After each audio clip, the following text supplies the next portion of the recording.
So friends, कैसे हैं आप लोग? आशा करता हूं बहुत ही बढ़िया होंगे। तो आज हम स्टार्ट करने जा रहे हैं 10th क्लास का मैथ।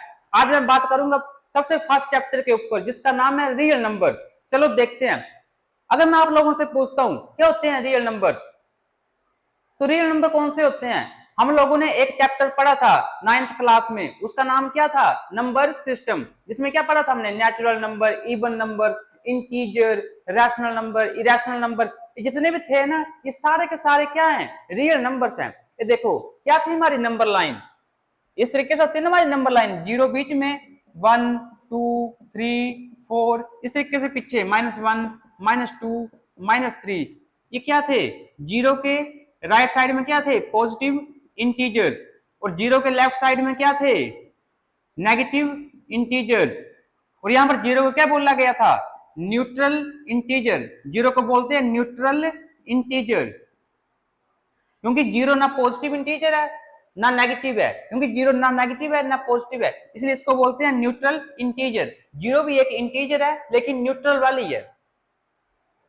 तो ये तो हो गया हल्का सा पिछला, थोड़ा सा देखा मैंने। अब देखो आगे, देखो अब करते हैं एक्सरसाइज स्टार्ट। क्या क्या हमारा फर्स्ट क्वेश्चन, देखो अपनी बुक खोल लो, अपनी बुक ओपन कर लो, एनसीईआरटी की जो नई वाली है, उसमें जो एक्सरसाइज 1.1 है, उसमें वेरी फर्स्ट क्वेश्चन क्या है? देखो बुक्स खुली है ना आपके पास, मेक श्योर कर लेना। अब देखो फर्स्ट क्वेश्चन क्या है हमारा, इसमें क्या पूछा गया है कि एक्सप्रेस करो इन नंबर्स को product of its prime factors. Prime factors के प्रोडक्ट में इनको एक्सप्रेस करना है, कैसे करेंगे देखो।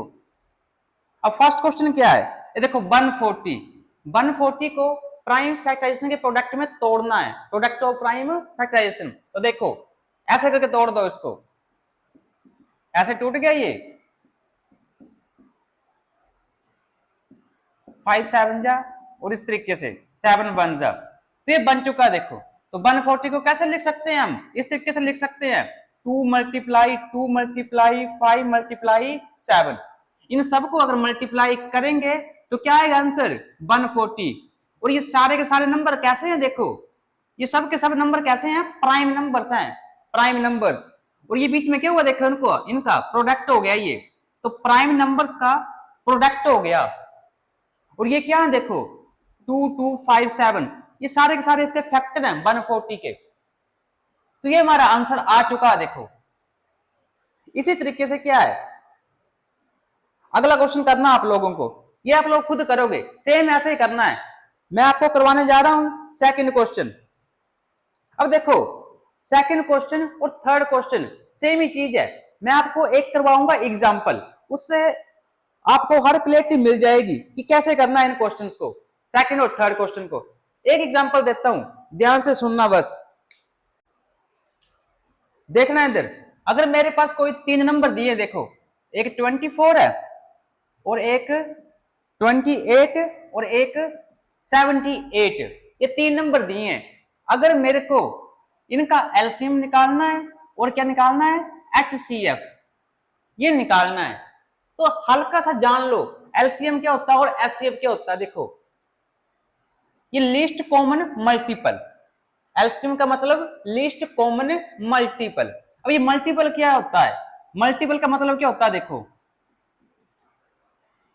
मल्टीपल कुछ भी नहीं होता, किसी भी नंबर का टेबल होता है। देखो जैसे अगर मेरे को कोई पूछता है कि 3 के मल्टीपल क्या होंगे, 3 के मल्टीपल, जो 3 का टेबल है वो 3 के मल्टीपल है। देखो कैसे, 3 1 जा 3 फर्स्ट मल्टीपल, 3 2 जा 6 सेकंड मल्टीपल, 3 3 जा 9, और ऐसे 12, ये मल्टीपल है। देखो आगे तक 3 का टेबल पढ़ते जाओ, ये सारे के सारे इसके मल्टीपल से निकलते जाएंगे।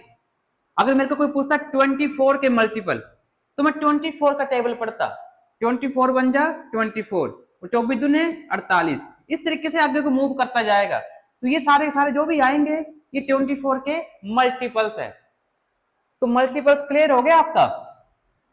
अब ये क्या देखो एचसीएफ, ये है highest common factor, highest common factor. अब यहां पर फैक्टर देखो, अब फैक्टर क्या होता है?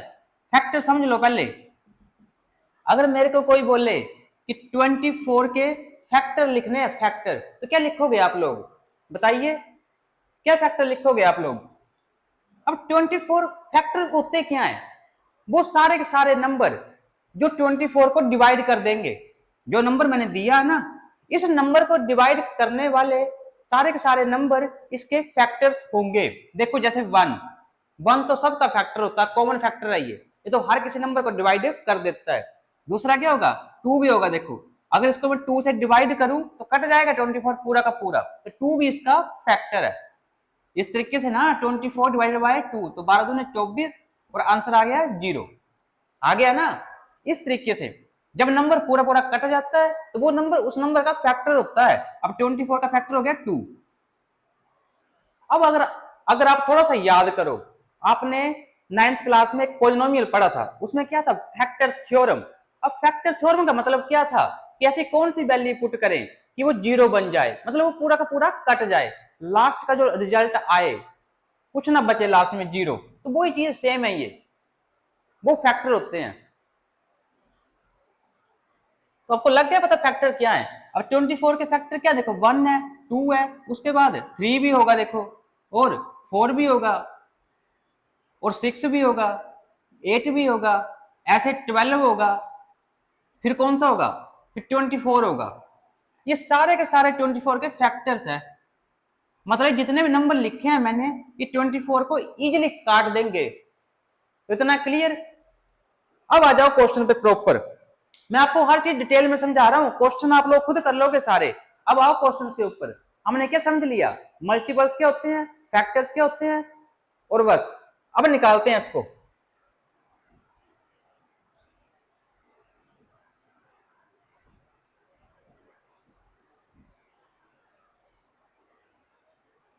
देखो तोड़ो इसको। अब 24 को तोड़ो, 28 और 78 को तोड़ो।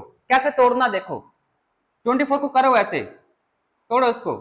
12 दूनी 24, 6 दूनी 12, 3 दूनी 6, और 3 बन जा 3, तो टूट गया ऐसे। तो लिखो 24 के सामने 2 मल्टीप्लाई 2 मल्टीप्लाई 2 मल्टीप्लाई 3, वही सेम जैसे फर्स्ट क्वेश्चन किया था उसी तरीके से। अब ऐसे आ जाओ 28 के ऊपर, 28 को भी तोड़ो। यहां पर कैसे टूटेगा ये?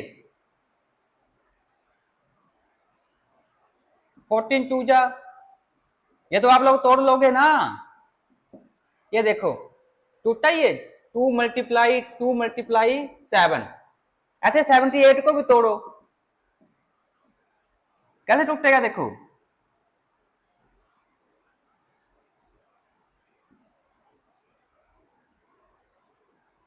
थर्टीन 3 जा, और 13 बन जा 13, इस तरीके से। तो लिख दो सामने 2 मल्टीप्लाई 3 मल्टीप्लाई 13। इतना काम कर लिया। अब निकालेंगे एलसीएम और एचसीएफ। अब एलसीएम निकालने के लिए क्या करेंगे? अब सुनिएगा, हर स्टेप को ध्यान से सुनिएगा, इधर कैसे यूज करना है इसको। एलसीएम निकालने के लिए सबसे वेरी फर्स्ट स्टेप, सबसे पहला स्टेप क्या रहेगा?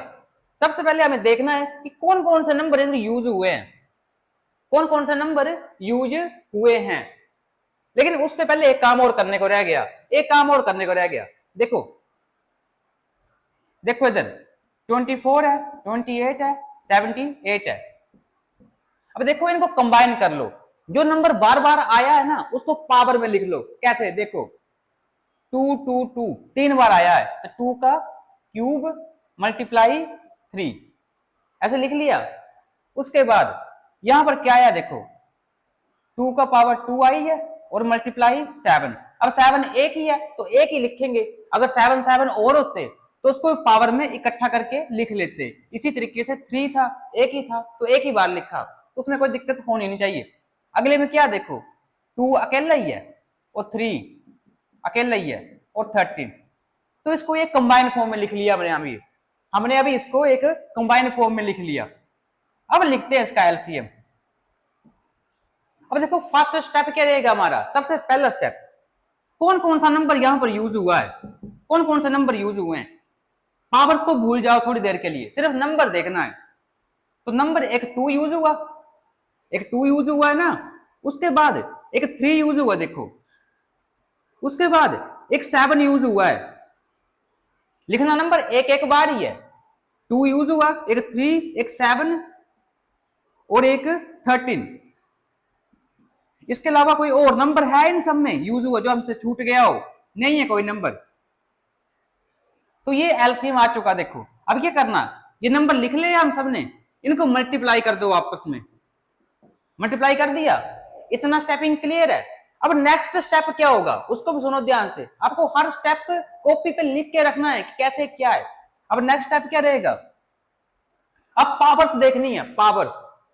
अब बड़ी बड़ी पावरें उठानी है, जहां पर बड़ी पावर होगी उसको उठा लेंगे। पहला 2 है, अब 2 की बड़ी पावर कहां पर है? देखो इधर 2 की पावर 3 है, इधर 2 की पावर 2 है, इधर 2 की पावर 1 है। तो बड़ी पावर कहां पर है? ये। तो बड़ी पावर उठा ली, तो इसको 2 की पावर 3 लगा दिया इस तरीके से।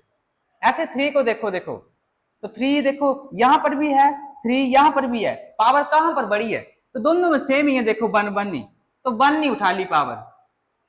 ऐसे 7 का देखो 1, ऐसे 13 का 1, बस कुछ नहीं करना।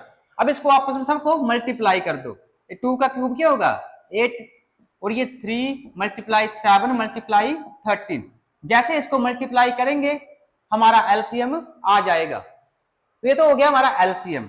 अब एचसीएफ कैसे निकालेंगे? देखो एचसीएफ, अब एचसीएफ निकालने का तरीका क्या है? इसमें कुछ नहीं करना, इसमें भी देखो, देखो कौन कौन से नंबर सब में प्रेजेंट हैं।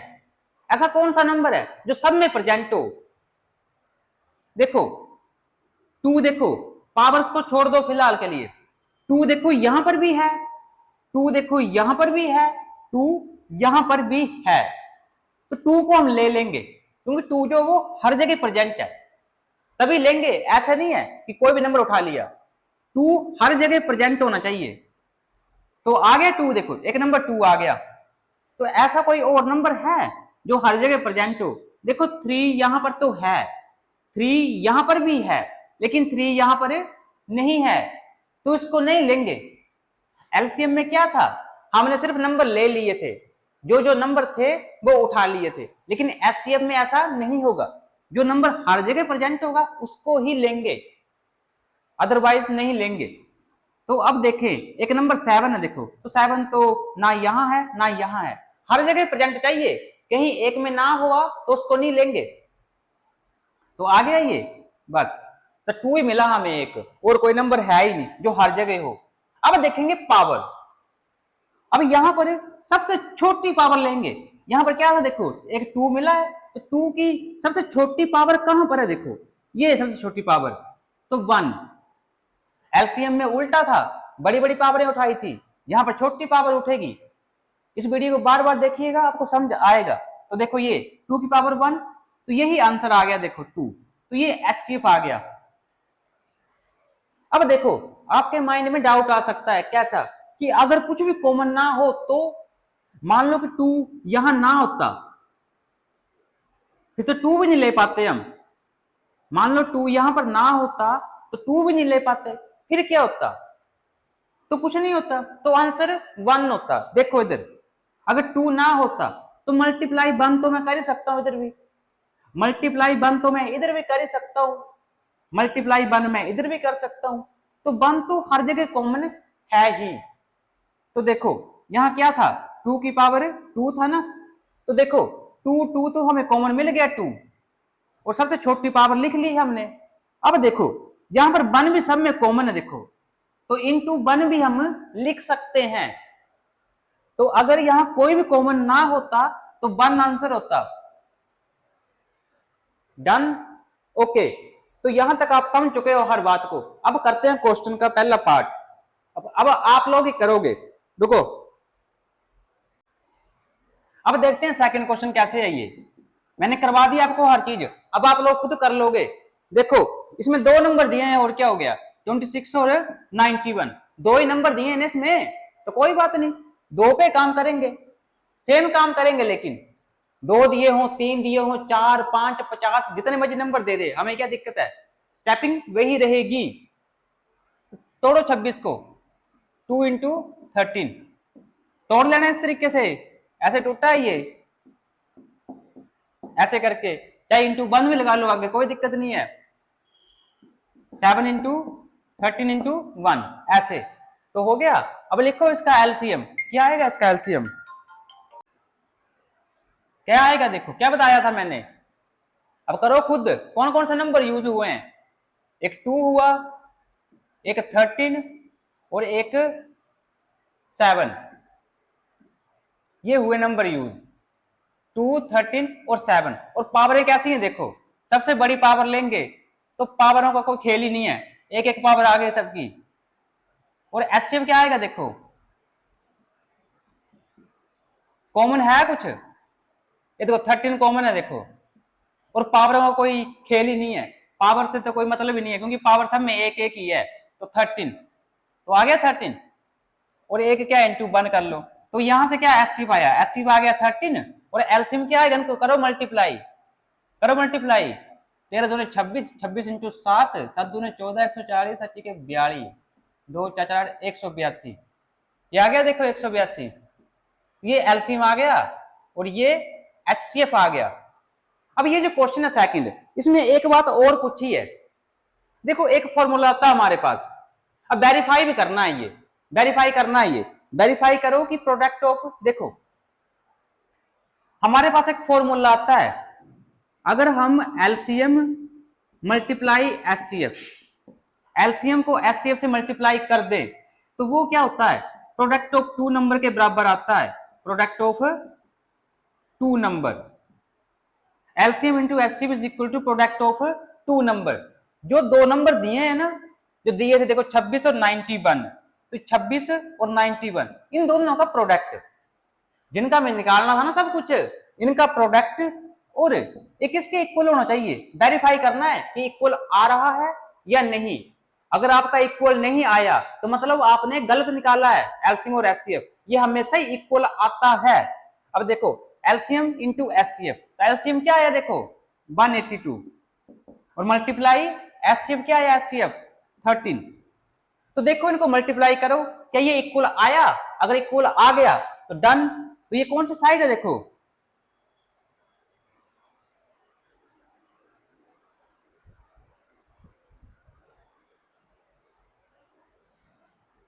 ये है राइट हैंड साइड और ये है लेफ्ट हैंड साइड, तो इनके आंसर क्या आएंगे, करो मल्टीप्लाई, 13 कम 13, 1300, 13 अठे 104, 13 अठे 104, 0, 13 दूने 26, 6 4 2 6 3 2, तो क्या आ गया ये 23 6 6, ये आंसर आ गया इसका। इसका क्या आया देखो 26 इंटू 91 करना है, अब 26 इंटू 91 है, देखो मल्टीप्लाई भी तरीके से करना होता है, 2 मल्टीप्लाई 13 इंटू 91, इसको मैं ऐसे लिख सकता हूं, तो करो मल्टीप्लाई पहले, इसको कैसे भी कर लो, मेरे को तो 13 का टेबल है, मेरे को 13 का टेबल याद है तो मैं तो कर लूंगा, 13 9 117, 0, 13 कम 13, कितना आ गया ये 3 8 11, तो इसका आ गया 2 मल्टीप्लाई 11 8 3, अब इसको 2 से कर दो मल्टीप्लाई, तो क्या आएगा 2 से मल्टीप्लाई करके,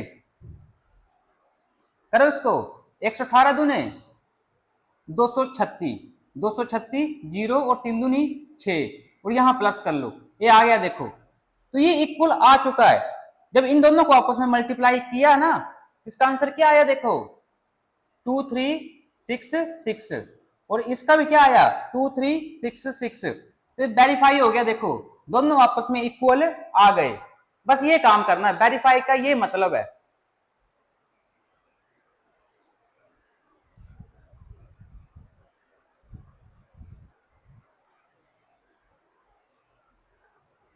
अब देखो थर्ड जो क्वेश्चन है, थर्ड में कुछ भी नहीं करना है, थर्ड में बिल्कुल सिर्फ एलसीएम और एचसीएफ निकालना है, वेरीफाई नहीं करना है इसमें, ठीक है। थर्ड में सिर्फ एलसीएम और एचसीएफ निकालो बस, मैं आपको सिखा चुका हूं, ये आप खुद कर लेना, खुद ट्राई करना है, ये आपको एलसीएम एंड एचसीएफ तरीके जो मैंने बताए उनको फॉलो करना, अब तीनों क्वेश्चन कर जाओगे। अगर फिर भी कोई डाउट रहती है तो कमेंट बॉक्स में मेरे को कमेंट कर देना। ओके, अगले क्वेश्चन करेंगे अगली क्लास में। Okay bye.